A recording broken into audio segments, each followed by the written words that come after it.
है। जिहादियों ने जो माहौल खराब किया है वहाँ का, उसकी वजह से हिंदू समाज तेज गति से पलायन हो रहा है। मेरी अपनी विधानसभा हवा से लोगों का पलायन हुआ है कांग्रेस के 5 साल में, गहलोत जी के शासन में। वहाँ जाकर और रोड पर हांडी पकाना, जिंदा जानवर काटना, रोड पर फिर वहाँ पर टेंट लगा देना और वहाँ पर 10-20 लोग सुबह शाम मजमा बना के, उनको तो दुख इस बात का है कि रोहिंग्या बांग्लादेशी किराएदार बनकर छुपे पड़े थे, उनके वोटर्स इन्होंने बना दिए। नमस्कार। राजस्थान की विधानसभा में डिस्टर्ब एरिया एक्ट पारित हो गया है। इस वक्त हमारे साथ विधायक हैं बीजेपी के बालमुकुंद आचार्य, वो मौजूद है, खास बातचीत करते हैं।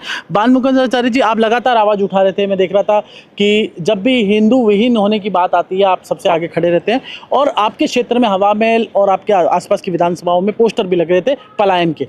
अब आपको कैसा महसूस हुआ? मैं आज प्रसन्न हूँ, खुश हूँ और आदरणीय मुख्यमंत्री श्रीमान भजनलाल शर्मा साहब को, भाजपा के शासन को धन्यवाद देता हूँ। बहुत समय से इस बात की मांग थी। अपरा काशी परकोटा जयपुर शहर, जिसको नज़र लगी थी, चौं ओर से पलायन हो रहा था। लाखों की संख्या में जयपुर शहर छोड़कर अच्छी अच्छी कॉलोनियाँ खाली हो गई। हमारे वहाँ कृष्णा कॉलोनी है, सुभाष चौक है, बांसदरी का नासिक है, बांस बदनपुरा है, लवान का घेर है, खंडार का रास्ता है, चाणक्य मार्ग है। फिर उसके बाद में आप राना कॉलोनी, शास्त्री नगर, भट्टा बस्ती और शिवाजी नगर, अनगिनत कॉलोनियाँ आप जाकर मौके पर देख लें। बड़ी संख्या में, लाखों की संख्या में मेरी अपनी विधानसभा हवा से लोगों का पलायन हुआ है कांग्रेस के 5 साल में, गहलोत जी के शासन में।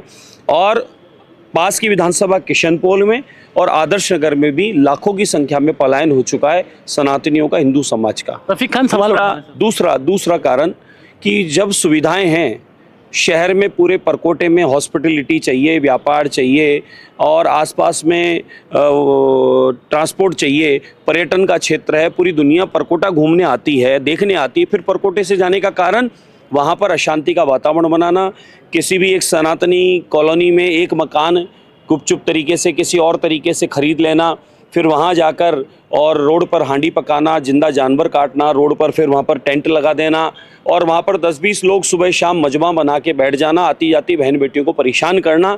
तो आदमी दुखी होकर औने पौने दाम पे करोड़ रुपए की कोठी 2-5 लाख रुपए दे के जाएगा या फोकट में छोड़ के चला जाएगा।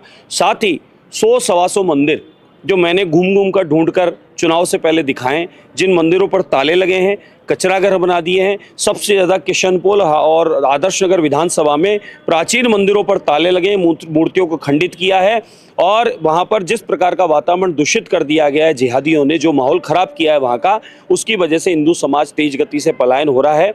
मेरे पास अनगिनत रोज़ की सूचनाएं हैं, रामगंज से और किशनपोल विधानसभा से और आदर्श नगर से आज भी तेज गति से पलायन हो रहा है। उसका मुख्य कारण है वहाँ पर सनातनियों के बीच में जाकर उनको परेशान करना, अशांत करने का काम करना। लेकिन अब बिल आ गया है, बिल की कानून के दायरे में अब काम होगा।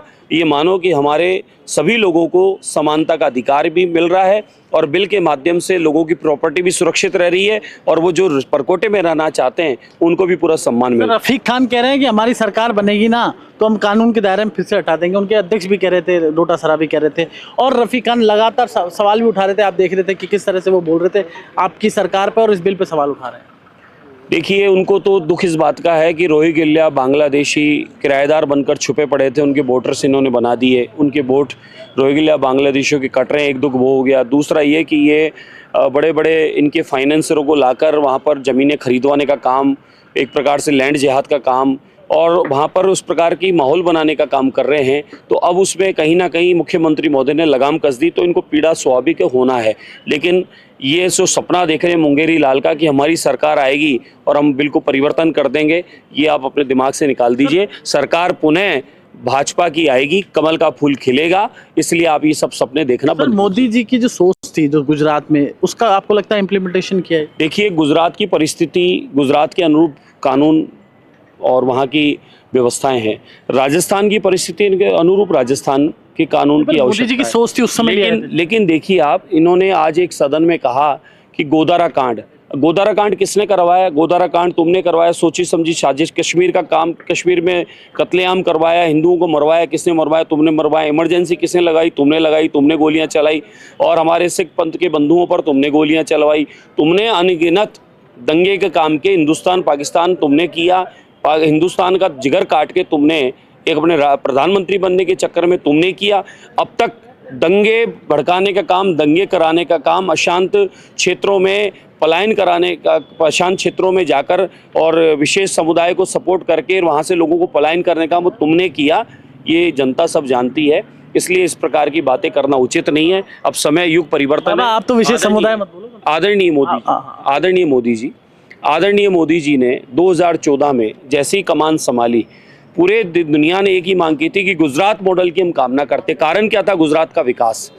मोदी जी से पूर्व गुजरात की स्थितियां, दशा अलग थी। मोदी जी के आने बाद गुजरात में उन्नति हुई, विकास हुआ। उसकी मांग सबने की, गुजरात मॉडल की मांग की। तो इनको ये पीड़ा है कि गुजरात जैसे उन्नत हुआ, समृद्ध हुआ, अब राजस्थान भी वैसे ही समृद्ध होगा, भारत विकास हो ही रहा है। तो ये इसलिए उस गुजरात के शब्द से इनको बड़ी पीड़ा है, क्योंकि हमारे यशस्वी प्रधानमंत्री गुजरात मॉडल तैयार करके भारत मॉडल तैयार कर रहे हैं, और राजस्थान भी अब उस हमारे राजस्थान के मुख्यमंत्री आदरणीय भजनलाल शर्मा साहब उसी नक्शे कदम पर काम कर रहे हैं, इसलिए इनकी पेट दर्द है।